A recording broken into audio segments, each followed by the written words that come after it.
সভাপতি রূপগঞ্জ উপজেলা বিএনপির অত্যন্ত জনপ্রিয় ক্লিনম্যান হিসেবে তিনি খ্যাত জনাব অ্যাডভোকেট মাহফুজুর রহমান হুমায়ুন ভাই আজকে এই সভায় উপস্থিত রূপগঞ্জ থানা বিএনপির অন্যতম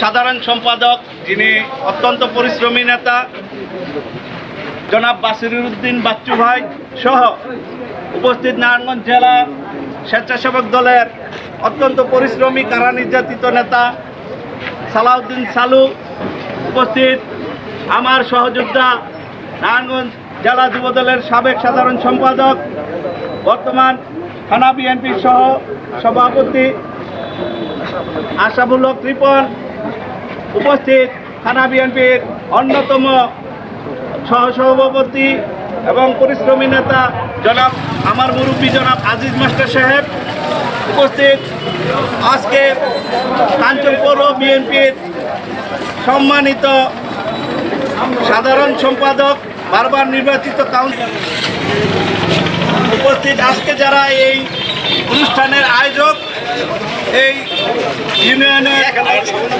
সভাপতি সাধারণ সম্পাদক এবং কারার নির্যাতিত নেতৃবৃন্দ তথা যুবদল ছাত্রদল স্বেচ্ছাসেবক দল অঙ্গ সংগঠনের নেতৃবৃন্দ লক্ষ্যরোধের মধ্যে যারা পরিশ্রম করেছেন কিছুক্ষণ আগে ভোট বর্জনের লিফলেট বিতরণের কর্মসূচিতে আপনারা অংশগ্রহণ করেছেন এই রোদের মধ্যে প্রখর রোদের মধ্যে বিএনপির নেতাকর্মীরা রোদ বৃষ্টি উপেক্ষা করে এই প্রোগ্রাম চালিয়ে যাচ্ছেন আপনাদের সকলকে এই প্রোগ্রামে অংশগ্রহণ করার জন্য আমি আন্তরিকভাবে ধন্যবাদ জানাই।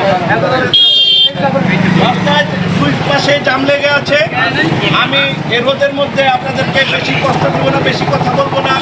একটা কথাই আজকে বলতে চাই, সমাজে আজকে অশিক্ষিত মূর্খ চোর ডাকাত খুনিরা নেতৃত্ব দিচ্ছে। আজকে ক্যান্ডিডেট উপজেলায় কারা হচ্ছে, আজকে যারা জায়গা জমি দখল করে মানুষের হক বঞ্চিত করে আজকে ভূমিদস্যুরা এখানে উপজেলায় ক্যান্ডিডেট হচ্ছে। নির্বাচনকে দেশে তারেক রহমানের নির্দেশে বাংলাদেশ জাতীয়তাবাদী দল বর্জন করেছে। জনসাধারণ আপামর জনসাধারণ ইনশাল্লাহ এই ভোটকে বর্জন করবে। আমি শুধু একটা কথা বলতে চাই, গণতন্ত্রের মা দেশনেত্রী বেগম খালেদা জিয়াকে আটকিয়ে রেখে গণতন্ত্রকে আটকিয়ে রাখা যাবে না। শহীদ জিয়ারা এদেশ থেকে মুছে ফেলা যাবে না। এদেশের শহীদ জিয়ার সৈনিকরা এদেশের একমাত্র দেশপ্রেমিক দল জাতীয়তাবাদী দলের সৈনিকরা এ দেশ ও মাটির সাথে গাদ্দারি করে নাই। আগামী নির্বাচনে ইনশাআল্লাহ গাদ্দারি করবে না। আপনারা সকলে যার যার ঘরে মহল্লায় পাড়ায় সবাই ভেবে যাবেন। এই অবৈধ ফ্যাসিস্ট সরকারের অবৈধ নির্বাচনকে আগেও প্রত্যাখ্যান করেছে, এবারও ইনশাল্লাহ আমরা প্রত্যাখ্যান করব।